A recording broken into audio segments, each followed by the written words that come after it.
Well, जैसे कि हमने पहले देखा, अगर आज से ऑलमोस्ट 50 साल पहले एक मंकी का सक्सेसफुल हेड ट्रांसप्लांट किया जा सकता था, तो अब तो हम मेडिकल फील्ड में इतने आगे आ चुके हैं कि इसे इंसानों पर भी ट्राई किया जा सकता है। पर फिर आज भी इस प्रोसीजर को लेकर डॉक्टर्स के मन में इतनी हिचकिचाहट क्यों है? वेल, अब तक कई सारे देश विदेश के सर्जन्स ने हेड ट्रांसप्लांट को हरी झंडी दे दी है, क्योंकि उनका कहना है कि आज की तारीख में हमारे पास ऐसी टेक्नोलॉजी है कि हम एक छोटे से न्यूरॉन को भी प्रिसाइसली काट कर जोड़ सकते हैं। बस जो कुछ मेजर प्रॉब्लम्स हो सकती है वो कुछ इस प्रकार हो सकती है। Number 1, rejection. जानवर और उनकी बॉडी के काफी नखरे होते हैं। वो ऐसे ही किसी भी दूसरे इंडिविजुअल के टिश्यूज या ऑर्गन को एक्सेप्ट नहीं करते, फिर भले ही वो उस इंडिविजुअल के परिवार का सदस्य ही क्यों ना हो। वेल, वैसे तो ये मैकेनिज्म हमारे प्रोटेक्शन के लिए ही होता है, क्योंकि इसी से हमारी बॉडी अपने और पराये सेल्स के बीच डिफरेंशिएट कर पाती है और कीटाणुओं जैसे फॉरेन सेल्स को मार पाती है। पर इन सेल्स के लिए तो दूसरे इंसान के बॉडी सेल्स भी तो फॉरेन ही हुए ना, और इसीलिए ये एक्सेप्ट नहीं करते, रिजेक्ट कर देते हैं।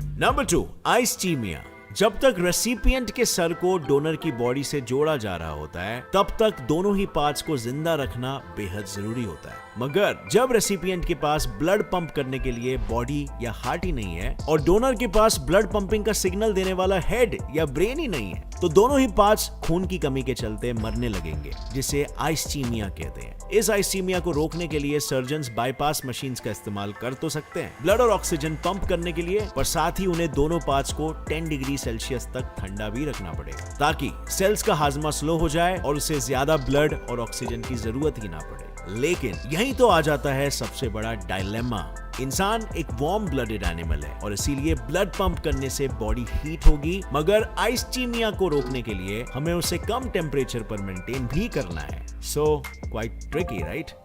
Morals and ethics. Head transplant कोई मामूली प्रोसीजर नहीं है। एक चॉपर मार के सर धड़ से अलग किया और फिर उसे दूसरे शरीर के साथ फेविक्विक लगाकर जोड़ दिया। इसमें लगता है प्रेसिजन, जिसे लाने में अगर डॉक्टर सक्सेसफुल हुए तो उन्हें जरूर मिलेगा प्यार, सपोर्ट, इज्जत। लेकिन अगर वो फेल हुए तो उन पर भी डॉक्टर बुचर का टैग लग जाएगा।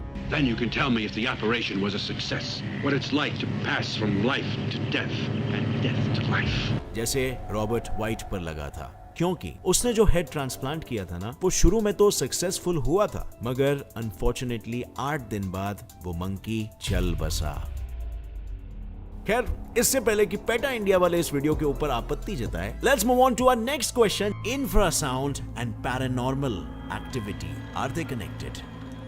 अब भाई लोग, ये इंटरेस्टिंग है। 80 के दशक में विक टैंडी नाम के एक British engineer plus lecturer at Coventry University England अपनी लेबोरेटरी में काम कर रहा था, जब उसने ये नोटिस किया कि उसके शरीर में ठंडी कपकपाहट दौड़ रही थी, मगर साथ ही उसे पसीने भी आ रहे थे। मानो उस खाली लैब में उसके साथ कोई और भी है जो उस पर कंटिन्यूअसली नजर रखे हुए है, और इन सभी घटनाओं के चलते टैंडी की डंडी गुल होने ही वाली थी कि तभी उसे अपने पेरिफेरल विजन में कोई बादल जैसी चीज हवा में फ्लोट होती नजर आई।